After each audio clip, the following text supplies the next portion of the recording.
Hi everyone, good evening. स्वागत है आप सभी का। चलिए हम लोग देखते हैं थोड़ा सा सेंसेक्स को कि आने वाले वीक में सेंसेक्स कैसा रह सकता है और कल कैसा ट्रेड करेगा। इस पे हम लोग थोड़ा सा तुक्का लगाने की कोशिश करेंगे। मैं कोई से भी रजिस्टर्ड रिसर्च एनालिस्ट नहीं हूँ, तो आप लोग ये ध्यान में रखिएगा। तो चलिए हम लोग शुरुआत करते हैं सेंसेक्स के वीकली टाइम फ्रेम से। ठीक है, ये देखिए वीकली टाइम फ्रेम पे मैंने कुछ ट्रेंड लाइन ड्रॉ किए हुए हैं, आप इसको देखिए ध्यान से। और ये एक ईएमए है, ठीक है, ये 100 का ईएमए है। आप इस ईएमए को भी देखिए, ठीक है ना। आप इसे ईएमए को देख लीजिए, ठीक है। तो एक आइडिया मिल रहा है कि भाई ये ईएमए है ना, काफ़ी इंपॉर्टेंट सपोर्ट का रोल प्ले कर रहा था। ठीक है, यहाँ पे क्या है, अगेन ये ईएमए यहाँ पे टच हुआ है। ठीक है, यहाँ पे क्या हुआ है, अगेन ईएमए यहाँ पे टच हुआ है। ठीक है, अब यहाँ से भी एक बाउंस का एक्सपेक्टेशन है। इस जोन के आसपास आया, वापस एक बाउंस आया था। ठीक है, आप बस एक इस ईएमए को देखते रहिए, इस ईएमए पे ट्रेड कैंडल्स कैसे बन रहे हैं। ठीक है, आपको ये ध्यान देखिए, यहाँ पे क्या है, ये बुलिश हरामी कैंडल है। ठीक है, ये भी बुलिश हरामी कैंडल है। ठीक है, ये बुलिश इनगल्फिंग कैंडल है दोनों। ठीक है, बस आपको नोटिस करना है, यहाँ पे देख लीजिए, ये भी एक अच्छा खासा सॉलिड ग्रीन कैंडल है जो बुलिश इनगल्फिंग कैंडल है। ठीक है, यहाँ पे ये भी बुलिश किकर कैंडल है। ठीक है, इस लाइन के आसपास। तो कहने का मतलब है कि जब भी इस सीएमए के आसपास आता है कैंडल, तो एक बाउंस आता है। ठीक है, यहाँ पे भी सेम क्या हुआ है, यहाँ पे भी कैंडल इसके पास आया है, एक अच्छा खासा मार्केट में बाउंस का वो सिनेरियो क्रिएट हुआ है। ठीक है, तो अभी क्या हो सकता है वो हम लोग देखने वाले हैं। ठीक है, अब आप देख सकते हैं यहाँ पे कि ये आपका सपोर्ट है। कौन सा लेवल है, 72,650 का। ठीक है, 72,650 आपका सपोर्ट का लेवल रहेगा और यहाँ से अपसाइड का व्यू रहेगा। क्लियर है, यहाँ पे जो एसएल होगा वो मेरे ख्याल से वीकली टाइम फ्रेम पे 72,640 के आसपास का होना चाहिए। ठीक है,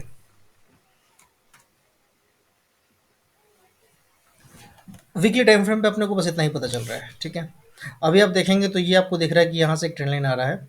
तो अपने को बहुत ज़्यादा चांसेस है कि मार्केट है ना धीरे धीरे करके इस ट्रेंड लाइन के आसपास पहुँचने की कोशिश करेगा। ठीक है, ये हम लोग निष्कर्ष इस ट्रेंड लाइन और इस वाले स्थिति से निकाल सकते हैं कि 100 ईएमए के पास है, एक अच्छा खासा कैंडल बना है। इसका हाई पिछले कैंडल में ब्रेकआउट कर दिया था, बट वापस कहीं ना कहीं ये वापस नीचे आ गया है।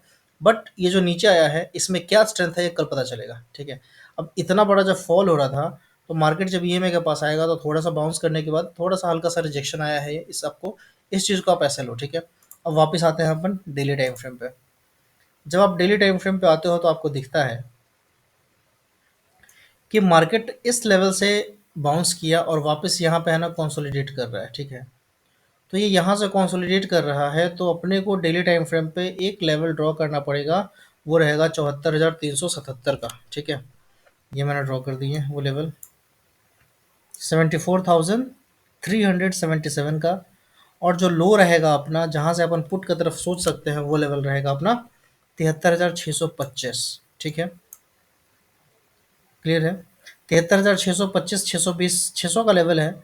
और ये कौन सा लेवल है, 73,800 के आसपास का लेवल है। ठीक है ना, तो 800 से हो सकता है कि 200 पॉइंट का ये मैं बफर रखता हूँ। ठीक है, जब तक ये वाला लेवल नीचे के साइड में ब्रिज नहीं होगा, मैं नीचे का ट्रेड नहीं लूँगा। जब तक ये वाला अपर साइड में ब्रिज नहीं होगा, तब तक अपन बुलिस का ट्रेड नहीं लेंगे। इससे ये निर्धारित होता है। ठीक है, अभी यहाँ पे आपको दिख रहा है कि 74,377 के बाद, यानी कि 74,400 के बाद 74,800 तक का है ना आपको एक लेवल दिख सकता है। ठीक है, अगर अपसाइड में मार्केट जाता है तो यहाँ पे एक अच्छा खासा कल ग्रीन कैंडल बन सकता है। ये मेरा तुक्का है। ठीक है, कोई कंफर्मेशन नहीं है, 1% भी चांस नहीं है, 100% है कि मैं फेल हो सकता हूँ। लेकिन जो मुझे लग रहा है वो ये लग रहा है कि यहाँ पे एक कल ग्रीन कैंडल बनना चाहिए। ठीक है ना।